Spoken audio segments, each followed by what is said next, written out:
In a magnificent kingdom, surrounded by golden fields and sparkling rivers, there lived a young princess named Amara. She was admired for her beauty, but what made her truly stand out was her long, shimmering hair.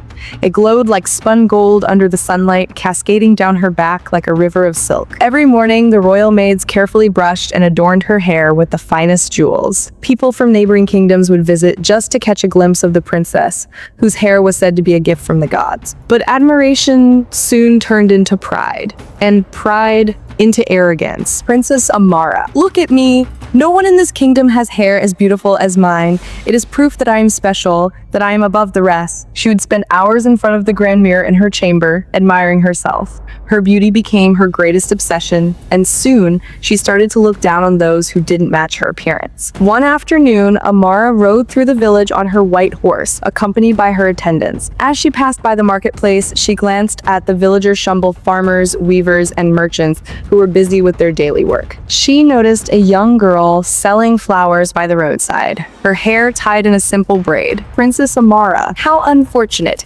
Your hair is as dry as the straw you weave. The girl looked down, embarrassed, but Amara laughed and continued riding. A little farther, she saw an elderly woman with gray, frizzy hair, arranging baskets in her stall. Princess Amara, does no one in this village know how to care for themselves? How do you live like this? The people looked at each other but said nothing. They had heard of the princess's arrogance before. A kind mother, holding her young son's hand, stepped forward. Mother, we may not have riches, Your Highness, but we have dignity. Our beauty is in our hard work and kindness to one another. Amara scoffed and tossed her hair over her shoulder. Princess Amara, kindness won't make you beautiful. She flicked the reins of her horse and rode off, leaving the villagers whispering among themselves. As Amara reached the far end of the market, her eyes landed on an old woman sitting quietly under the shade of a large tree. She was covered in a dark cloak, her face barely visible. Curious, Amara stopped her horse and smirked. Princess Amara, and what do we have here? A poor old woman hiding under a hood? Afraid to show your face? The old woman slowly lifted her head, revealing her bald head. The villagers gasped. Some looked away while others watched in silence. Princess Amara, oh, this is too much. Did the wind steal your hair away? Some of the villagers shook their heads in disapproval, but the princess only laughed harder. The old woman, unfazed by Amara's mockery, met her gaze with kind yet powerful eyes. Old woman, child, beauty fades like the petals of a flower.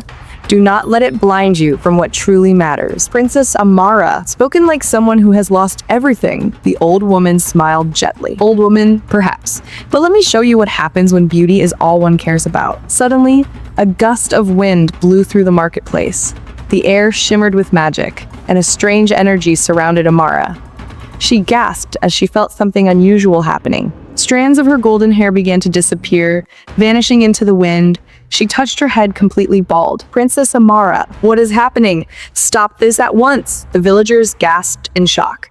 The princess, once admired for her beauty, now stood before them bald and trembling. Amara rushed back to the palace, her heart pounding in panic. She stormed into her chambers and locked the door. Standing before her mirror, she touched her head in disbelief. Princess Amara, no, no, this cannot be! I was the most beautiful in the land! Tears welled in her eyes as she grabbed scarves and jewels, trying to cover her head. But no matter what she did, she no longer felt beautiful. A knock at the door startled her. She turned, and to her horror, the old woman stood there, but now, she was no longer in rags. She wore elegant robes and carried herself with grace. Old woman, do you see now, child? Your beauty did not make you special. Your kindness, your wisdom, your heart, these are what truly shine. Amara wiped her tears, shame washing over her. Princess Amara, but I was unkind. I laughed at others. Old woman, and now you have the chance to change. If you wish, your hair can return, but only when your heart has learned its lesson. With those words, the woman vanished into thin air. For the first time in her life, Amara looked beyond her reflection and saw the world with new eyes. She realized how cruel she had been, how blind she was to the kindness of the people around her. Determined to change, Amara began to act differently. She helped an old man carry his baskets. She spoke kindly to the young girl with tangled hair. She shared food with the poor. She listened to the stories of the villagers and learned about their struggles. Days passed, then weeks, then months. Little by little, strands of her golden hair began to return.